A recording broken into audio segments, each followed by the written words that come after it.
Welcome to Imagine Otherwise, the podcast about the people and projects bridging art, activism, and academia to build better worlds. Episodes offer in-depth interviews with creators who use culture for social justice and explore the nitty-gritty work of imagining otherwise. I'm your host, Kathy Hanneback.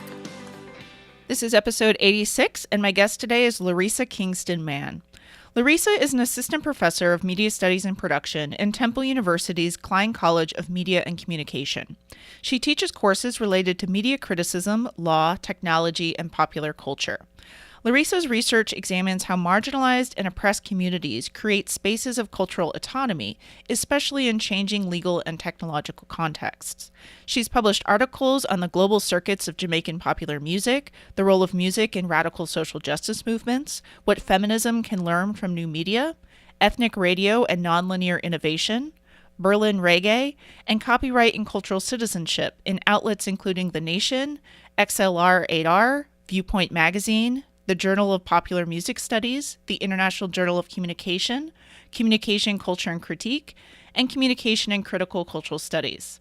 Larisa has also been an internationally touring DJ for 22 years. She's a member of the Duddy Arts NYC, Heavy NYC, and Subversion Philadelphia event organizing crews, and is also active in 24-Hour Philadelphia, an organization coordinating Philadelphia nightlife workers to make more liberatory spaces and cultural experiences. In our interview, Larisa and I explore how radical music communities navigate copyright law and colonial legacies, how Larisa's work as a DJ and music event organizer taught her how to improvise and read a room, including a classroom, and how making her academic work accessible and accountable to marginalized communities and broader social justice movements is key to how Larisa imagines otherwise. Thanks so much for being with us today. It's my pleasure. So I'd love to start off talking about your research, which focuses on the intersections of things that many folks don't often think about in conjunction with each other. So you look at the interactions between law, music industries, and radical social justice cultural production. Can you give our listeners, first of all, just a little bit of sense of what that intersection means to you, and maybe why you got interested in looking at cultural production through that lens? Sure. So one of the things that has always been true for me is that I've been involved in a lot of creative communities and traditions that seemed extremely important, both personally, but also to communities. Like I watched how people come together around music, around other kinds of cultural expressions, but especially music and dancing, in ways that seemed to suggest it was really important for them. People set a lot of time aside for it. They devote energy to it. And a lot of those ways that it seemed important didn't seem to me to be fully explainable in terms of sort of just pleasure or release or escape, although all those things are important. And so I was interested in what it was about different cultural practices that seemed to matter, especially for communities that faced other kinds of sort of oppression or exclusion or marginalization. And when I was coming into academia, I saw that there was a sort of strain of scholarship that looked at certain kinds of cultural forms as sort of inherently liberating.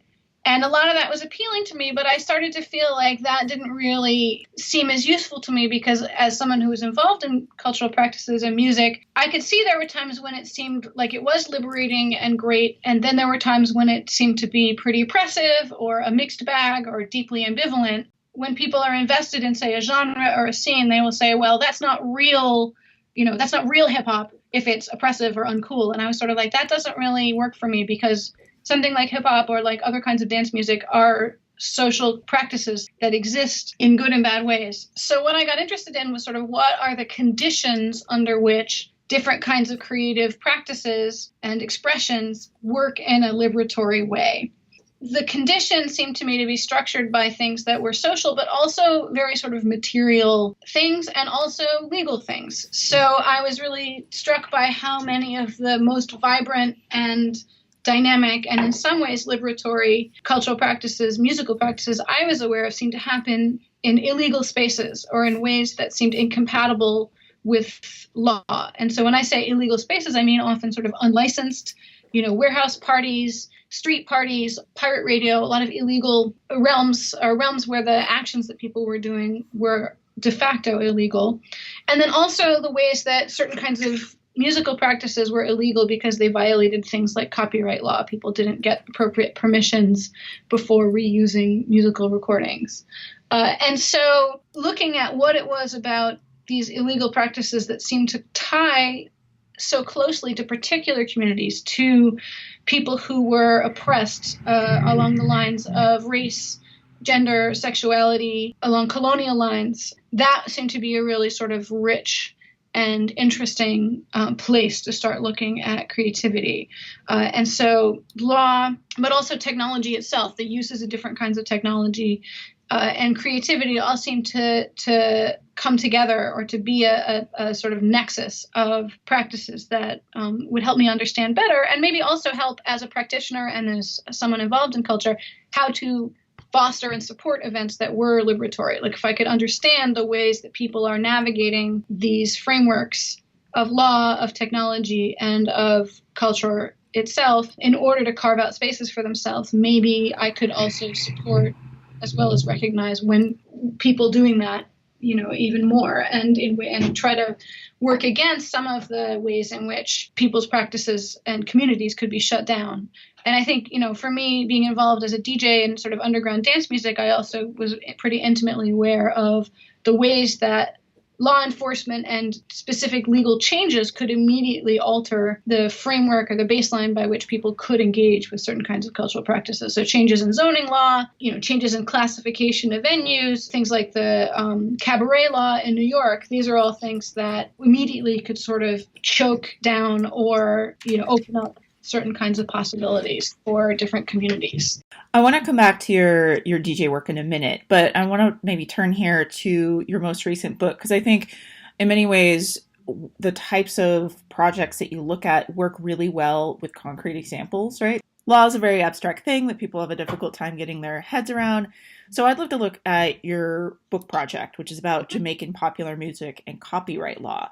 First of all, can you just give our listeners a sense of what does that book address? And then maybe how does that illustrate or help you explain some of these intersections between legal practices and cultural expression or cultural production? Sure. So the book looks at Jamaican popular music, which has been pretty much since its inception a set of musical practices that is dominated by the poor people of Jamaica, who are also Black people in Jamaica. I mean, Jamaica is 95% Black, but there's more diversity when you get to the very top level of the Jamaican social system, and less when you get to the bottom in terms of Blackness. What's interesting about Jamaican popular music from a legal perspective is that most of its foundational practices contradict copyright law. The way people reuse music, often you will get a song where you have an instrumental track and you'll have hundreds of different people singing their own vocals over the same instrumental track. And then you'll have a DJ who will play those different versions one after the other in a live setting or on a mixtape. Sometimes another MC will record themselves over it, or they will speak over it when they're live. And a lot of those things are things that copyright law would technically require permission for. But historically, that has not been a practice that has been followed in Jamaica. So from the beginnings of the Jamaican music industry to the present, copyright law has not been enforced with respect to the majority of people involved in it. And the way this is often discussed in the legal world and in the music industry world is that there are no rules. And as many, I think, anthropologists would suggest, when you look at what people are doing when they're involved with this, you'll find that actually it is a very complex social system involved in music making, in which there's a lot of rules, but they're just rules that don't fit very well with what the law says about what you're supposed to do. And so what my book does is look at the ways people are engaging with music making, and from that articulate a way of thinking about people's relationships to the state and people's relationships to each other that are not what the state says about itself or what the state says about how people should relate to culture. And this is very consistent with my training as someone who studies jurisprudence and social policy, which is what my degree was in, which is about the gap between law on the books and law in action. What we see when we look at this gap is that people are carving out for themselves a way of relating to each other that is not rooted in the sort of assumptions about the appropriate way to behave or the appropriate way to relate to each other or the appropriate way to relate to culture that is laid out in the law. That is something that I started calling rude citizenship, because for me, what's interesting is that people are claiming in the music their own ways of being, and they're even using the language of sort of citizenship and nation and identity to do so, but they are not conceding the sort of norms of social behavior and of creative practice to what the law says they should be doing. And not coincidentally, copyright law in particular is a great example of a kind of colonial holdover, because Jamaican copyright law didn't really change until 1993 from the time when the British were still in control of Jamaica. So the literal design of the law was associated with a colonial force whose interests would never reasonably be assumed to be the interests of people in Jamaica. So I have a historical component where I look at the development of the industry in the absence of copyright law. And then I look at what these practices look like now, both in the musical forms and also in the social and creative forms, especially in street parties, where, again, people are claiming space on terms that not only copyright law doesn't recognize, that is, people aren't getting licenses in order to play music, but they're also often claiming public space in violation of zoning laws and noise laws and all kinds of other things that are supposed to regulate the appropriate way to take up space in the city. So obviously, in addition to researching music, you also are a DJ yourself. You are a cultural producer of music. I'd love to talk about how those two things intersect for you. How does your life and your work as a DJ and a music event organizer shape the way that you approach it as an academic research topic, or maybe vice versa? Yeah, I would say they inform each other. I mean, I would say also being a DJ and an event organizer made it possible for me to do my scholarly work in that in the current environment of academia as a profession, I could not have survived as a grad student or as a postgraduate sort of itinerant scholar / adjunct had I not also been DJing, because that actually helped me support myself. So that's not actually separate, I think, from the ability to do scholarly work, is you need to actually be able to support yourself. And then luckily for me, the practices that I was engaging in as a DJ were also something I was interested in as a scholar. And so some of the ways that it has informed my academic approach are that ideas I have about how human beings are relating through music are things that are based in my own experience in trying to create those moments as a DJ and as an event organizer. So in some ways, I can treat those experiences as part of my fieldwork, as participatory action research, I guess. But also, I think it informs my theorizing, because to a certain extent, the way that I frame theory is very much in terms of how it helps me explain the things that I am doing and the things that I see other people doing. So when I'm not actually able to connect to people musically, or when I'm not able to create an event, or when I'm part of something that succeeds or fails, I also see that as a moment to kind of put theory to work in either its ability to explain or address what's happening around me. And it's also a place where I take some of my scholarly insights, such as they are, and try to engage with people who are part of these creative worlds so that they can check me or correct me or give their own ideas of what's happening. So it's not that I sort of experiment on these communities that I'm a part of, but it's that they're part of a sort of dialogue between my intellectual and research and intuitive approaches to knowledge making. Do you have any advice for other folks who want to bring more of their creative pursuits into their research, or more of their research into their cultural production? I think for me, it was helpful I do not research exactly what I am doing as a creative person, in the sense that I do not specifically write about my own gigs or my own events.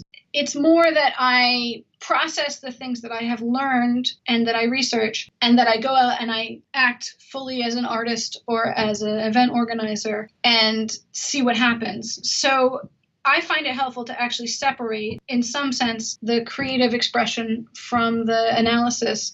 I think also because for me, psychologically and emotionally, DJing and making music is one of the places where I am actually pretty nonverbal. Like I do not talk about or plan or discuss a lot of the musical choices that I make. Instead, it's a moment of kind of flow and engagement and improvisatory interactions with audiences. And that is emotionally and psychologically really important for me. So I have some colleagues. I was just actually talking to a colleague in the dance department, and she studies dance and she learns the dance moves that she is studying, and she participates as a practitioner. And I can't quite do that in the same way.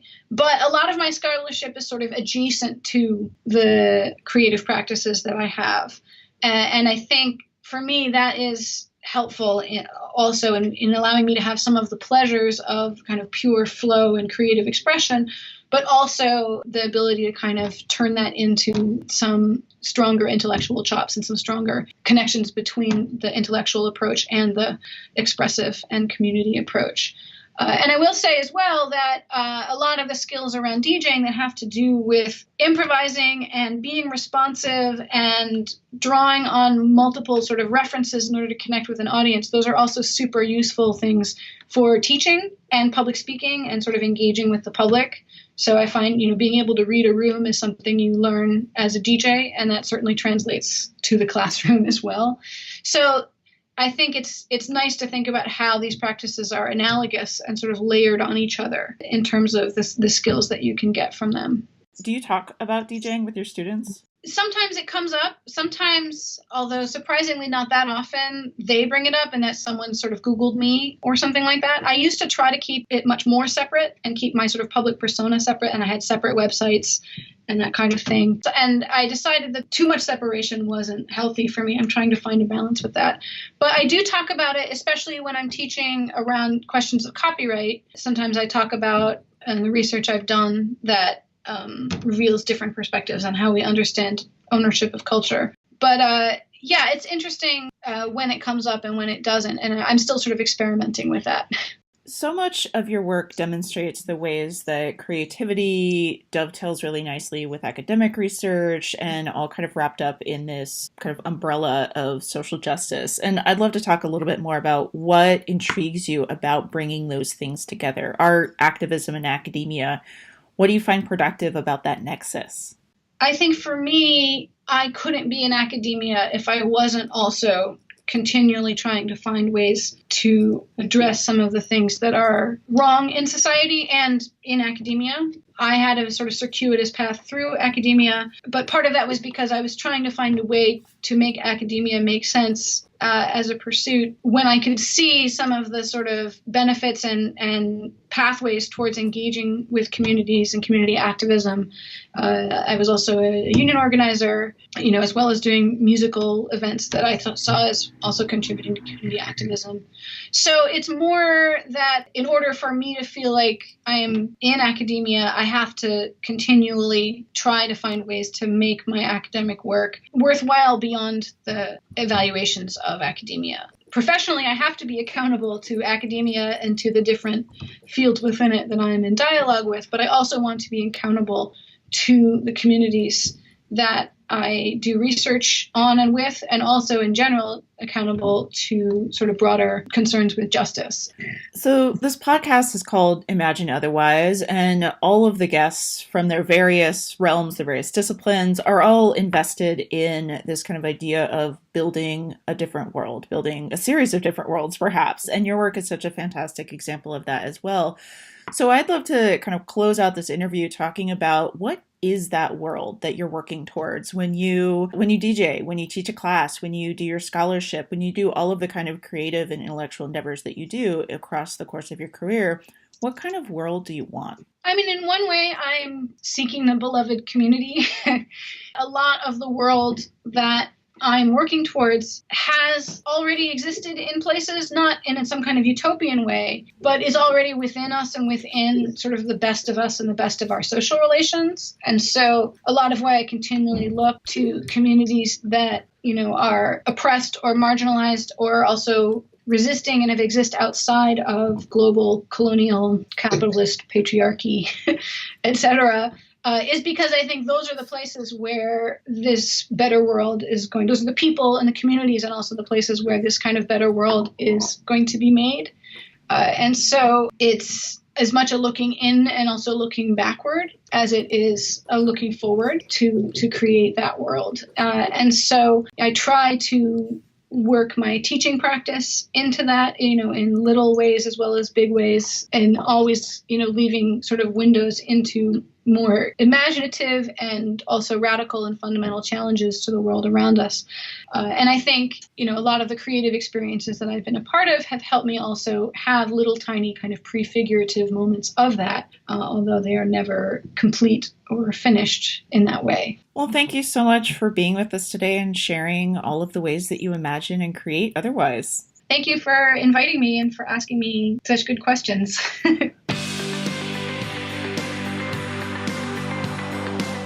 Thanks for listening to another episode of Imagine Otherwise. Imagine Otherwise is produced by Ideas on Fire, and this episode was created by Christopher Prasad, Rebecca Reynolds, Michelle Velasquez-Potts, and myself, Kathy Hanneback.